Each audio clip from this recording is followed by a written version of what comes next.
Good afternoon, colleagues. It's very nice to be here. Yes, I'm a little bit tall, I guess.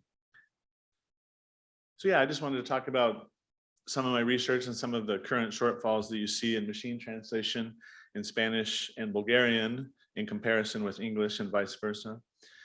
So I really started thinking about this project after 2016, when Google Translate began the transition from statistical machine translation to neural machine translation. And Poibo has described neural machine translation as being based on deep, hierarchical, or multidimensional learning. It uses bilingual corpora such as the Europarl, and it has an encoder which analyzes previously translated material between two languages such as English and Spanish, and then the decoder applies it to new material in one of the two languages. And this analysis is done at the sentence level, and that's important, and we'll come back to that. It's also important to note that Google Translate, of course, is not the only player in the market. It's not the only game in town.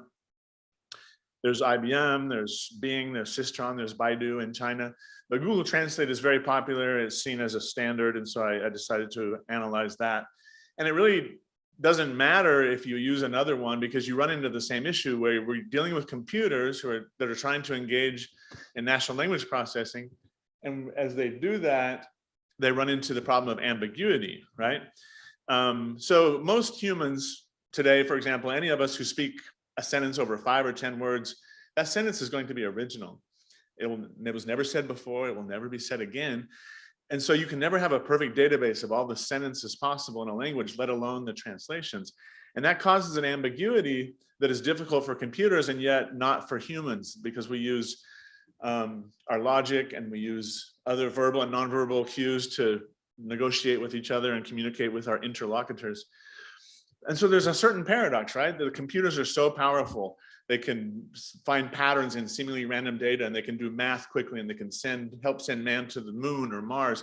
And yet they have struggles with these what seem to us to be simple sentences. And that's because of ambiguity. So Poibo poses this theoretical sentence: the chicken is ready to eat. Okay, well, Google Translate on the left picked what is probably the most rational possibility, that there's a chicken that's been slaughtered and now the humans are going to eat it. But what if there's a live chicken that wants to eat? The chicken is ready to eat, right? He wants some dessert after his worms or whatever. Well, you can no longer use pollo for chicken, because pollo, when it's alive, is a little chick, and a bigger, in general, or a hen is a gallina, and this guy is a rooster, and that's a gallo. So this ambiguity comes up with many different possibilities. Here's another example by Poibo. There was not a single man at the party. Well, single in English, one word, gives us two words in Spanish, depending on what we really want to talk about. Does that mean solo, there's no men? Or does it mean that there might be men, but they're with their wives or a significant other, and therefore they're not single, they're not soltero, right? Here's another one. Little John was looking for his toy box. Finally, he found it. The box was in the pen. John was very happy. Pen, well, if it's a toy box is pretty big, so it must be a pen like where an animal is, or a child's playpen. What it's not possible that we're talking about a writing pen, because a box is too big to be in there. But Google Translate makes that error, because of course in the bilingual corpora, pen as a writing instrument will be much more common. So it comes up with the Spanish word bolígrafo, which is not correct, because that's a writing pen, where it should be a corral for animals, or corralito for a child. So we have to ask ourselves, is this an error that is superable? Can we overcome this, or can Google Translate overcome this error? And perhaps not if it's sentence by sentence and it doesn't take into consideration the larger context, right? So we'll get to some more examples of ambiguity a little bit later on. But this is a sentence that doesn't seem to have, or a set of sentences that doesn't seem to have ambiguity. All we have are 4 sentences speaking about our parents, and you have informal or formal, right? How are you, dad, father, mom, mother? But Google Translate has some problems. Only the first one, when I ran this last October, was completely correct with all of the accents and diacritic marks and everything. ¿Cómo estás, papá? Good. But then the next one, ¿Cómo estás, padre? No question mark, wrong accent. It doesn't really mean anything. The third one is not so bad because it's missing a comma only, and humans even write like that, right? So no big deal. The fourth one is a catastrophic error, actually. When I say, how are you, mother? That's second person. But what it says, ¿Cómo está tu madre? The translation of that in English is, how is your mother? Not how are you, but how is your mother? That's completely different. So that's kind of what I'm doing with this research project now. I'm looking at Spanish and English, and I'm looking at what Google Translate can do and not do in both directions. And then over the next 5 years, I'm running a series of, a large set of sentences. And then in 5 years, I want to test them against to see if we kind of have still about the same ability, or if we have, exponential improvement, or maybe improvement and then some plateauing when you sort of reach a sort of ceiling where Google Translate can't go beyond that. Because, for example, if I didn't have dad, father, mom, mother, just said, how are you? In English, we just have you for everyone. Spanish has 6 you. There's 3 that are singular, right? And there's 3 that are plural, whether they're formal or informal or feminine or masculine. How does Google Translate know which one of the 6? That's something I don't see how it can really overcome. So I'm gathering writing samples from a broad array. I'm kind of, the broad categorizations are expository writing, descriptive narrative writing, or persuasive writing. So expository writing is newspaper articles about political or economic matters, journal articles, kind of formal, dry language, right? Then we move to much more lively, descriptive or narrative writing with novels or short stories or poetry or song lyrics, very difficult things to translate, as we all know, right? And then persuasive writing, newspaper editorials, opinion pieces, analyses, and advertising, where you might have plays on words, slang, rhyming, things that are extremely difficult for humans and even harder for Google Translate.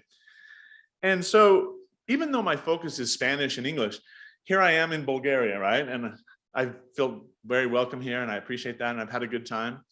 And I wanted to come and share not only a few examples in Bulgarian, and I need to tell you that my examples in Bulgarian are not complex because I don't speak Bulgarian. So it's not going to be any examples that you're going to be like, oh, those are earth-shattering, groundbreaking examples. No, but you might find interesting is that, oh, Bulgarian has some things that are not only in English that give Google Translate problems, but also Spanish. So those things in common, or the opposite. What might be more important are things that Spanish and English have as far as difficulties between the translation of the two of them that don't apply to Bulgarian, right? Because if you're looking at natural language processing and automatic machine translation and the possibilities or the shortcomings, you have to have groups of linguists with many different languages that can see all the possible different angles. And not just languages, but dialects of the language, right? And we'll talk about some dialectology here in a little bit. So I wanted to give an example in English and Spanish and then Bulgarian.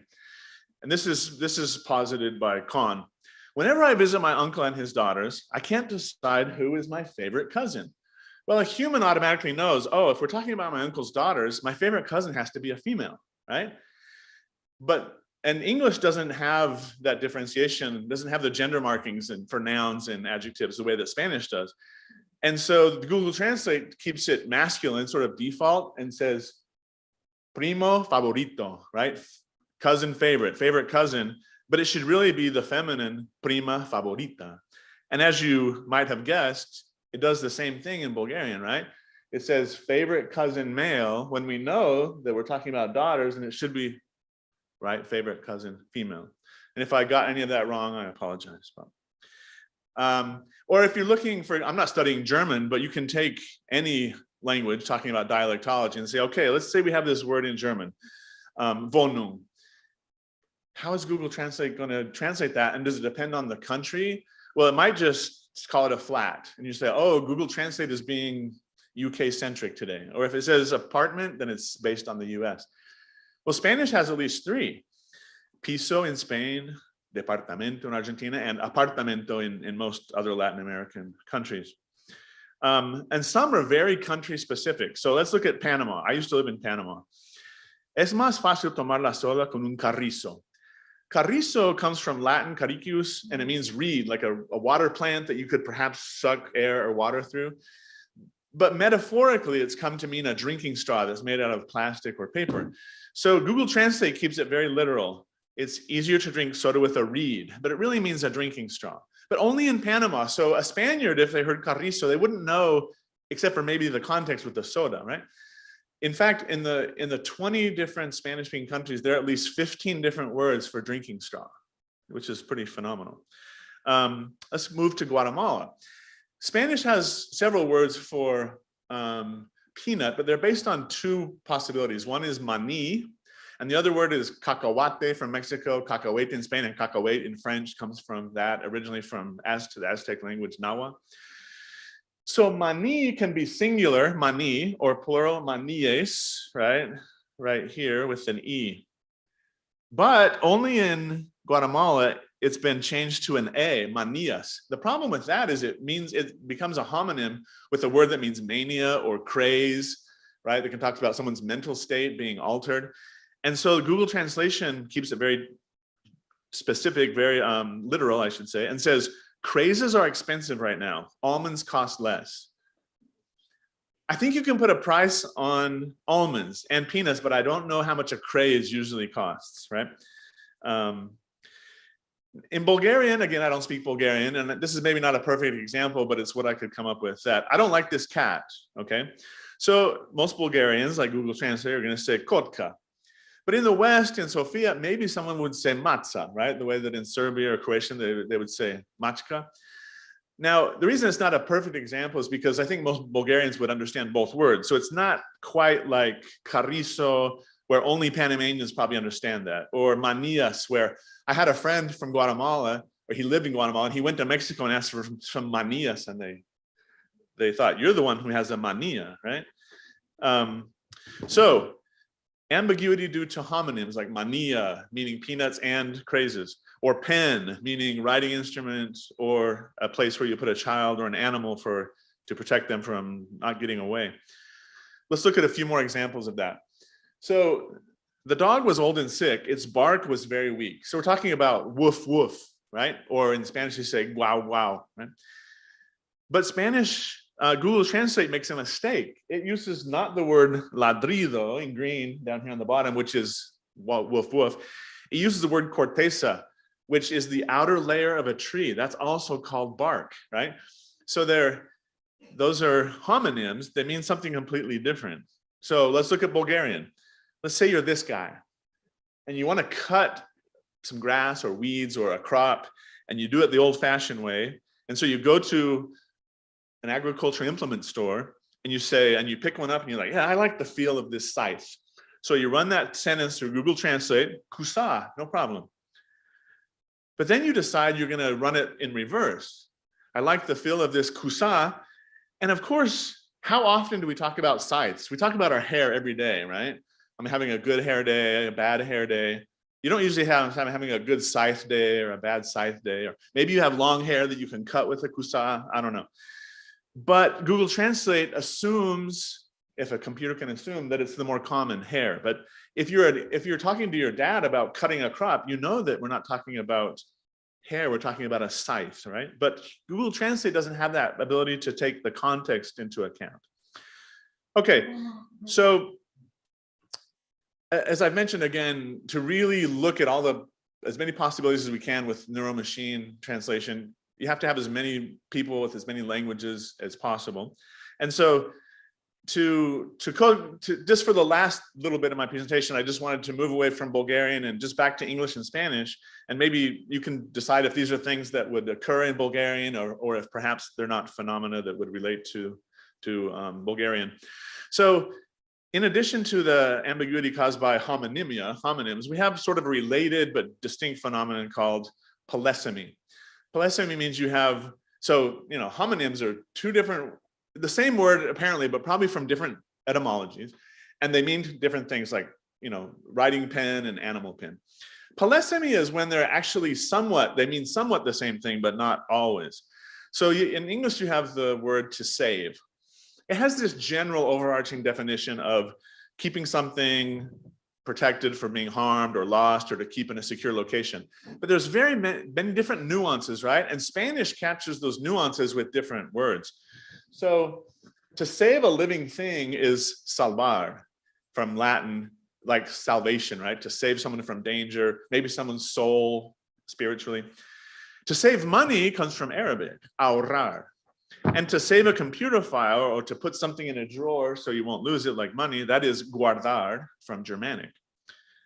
Well, if you give Google Translate enough context, it does well. So I want to save this piece of pizza. Oh, it realized you want to put it away to eat later.